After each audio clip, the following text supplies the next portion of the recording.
Join me on this journey of creating an ocean-themed pottery plate.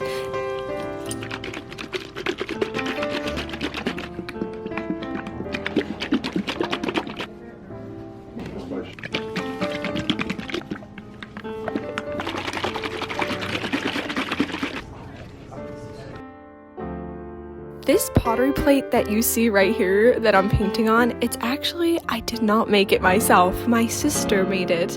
And she came to me and she said, look, I made this awesome plate. Could you decorate it? Do you think you could decorate it? And I'm like, oh, this is such a cool opportunity. So I said, of course, right? So it's like a sister collaboration on this piece, which makes it so special.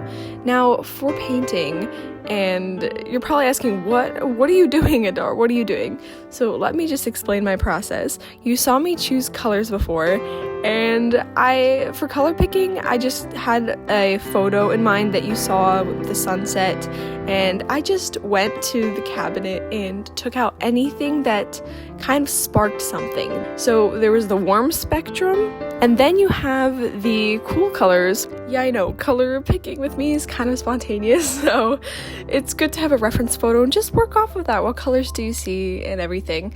In the painting process itself, we're going for something more abstract, and we're just dropping colors on instinct. Okay, so when you draw, I'd say my biggest advice for things to turn out better is to just not care how they're going to turn out.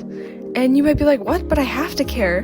But the less you are fixated on the end result and making it look good, the more you can enjoy the process and have more of a peace of mind to create and actually make it good.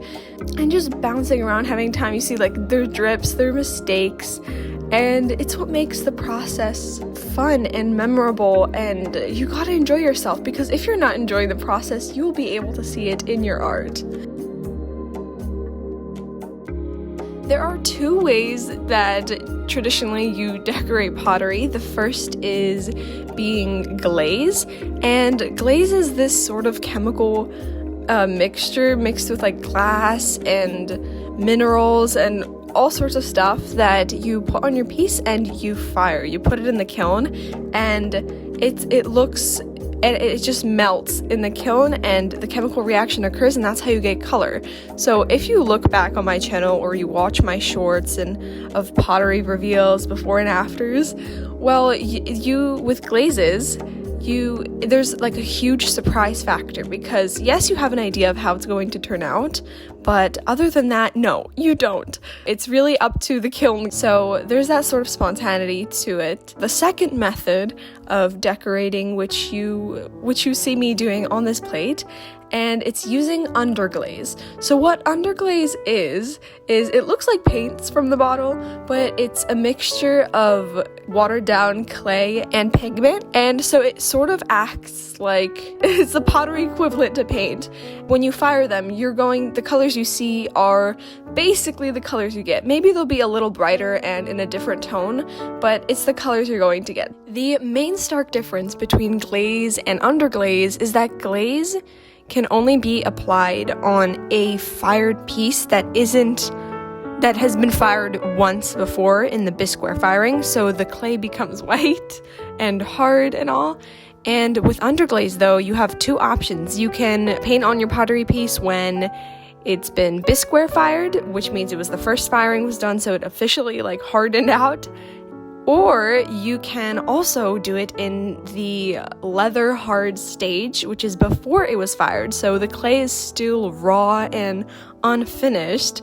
And this option gives an opportunity for carvings and other cool techniques, and this is the option we're going with this plate, and I'm excited for you to see what's coming next with all the carvings and stuff. It's gonna be great.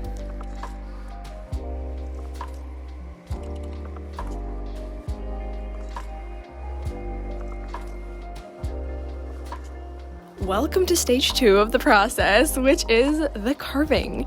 You saw me before show you this little piece of paper with the rough idea of what I'm going for, and we're just hacking away at this plate. And the main challenge here right now is that this is several days later because I had to leave. I go to a pottery studio, so I had to leave. And this plate is a little on the dry side, which is kind of dangerous when you're carving. You just have to, it's harder. You have to hack away at the plate, and you're kind of like praying in your mind, oh, please don't crack or make a hole on me, like, please. It's just that at this leather hard stage, the pottery piece is very, very delicate, so at any moment, the whole thing could just crumble.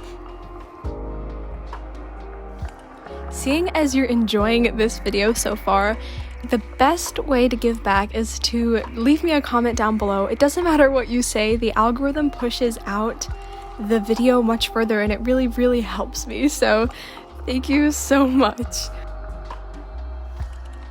As you can see here, we're going in with the sun and skies now, and I'm actually having a plan beforehand was just so helpful to me, because you're not kind of free floating and making weird decisions on the spot. You have this direction of what you want to carve, how you want it to look, which is really, really important when you care about the piece and you want it to look good. I know I said I shouldn't care, but you still have to get an idea. If you want it to be a good piece, you have to get an idea of what you want.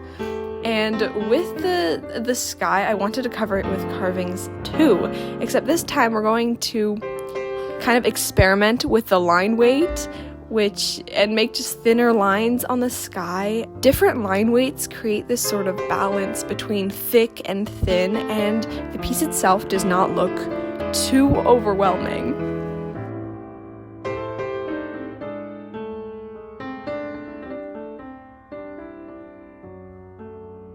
Now, the way I carve is also very in the moment. Even though I have a general plan, I still do not go exactly by my plan or just a stencil or anything, because it feels constraining, and to get free lines in your piece, which shows confidence, you have to flow with it. You have to go with it.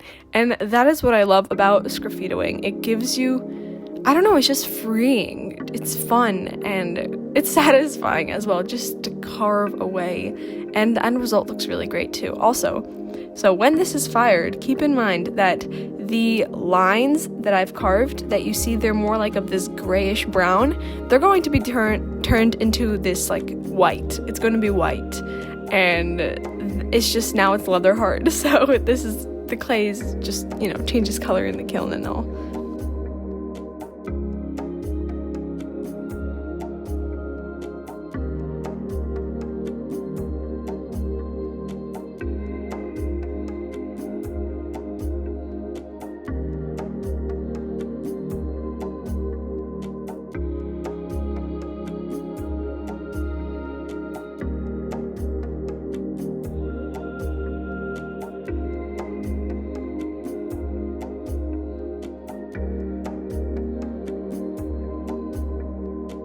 Now, this is where the plate has already been through its first firing and it's bisqueware now. So what we're doing now, you're probably freaking out. You're like, what are you putting on? This is glaze. Now, this is glaze. It's not underglaze. It's glaze. And what this glaze will be is it's going to add a clear sealant on top of the piece. So this is going to go, after this whole process, this plate is going to go back into the kiln, and all this glaze on top is going to be melted, morphed into this, what you see on normal plates.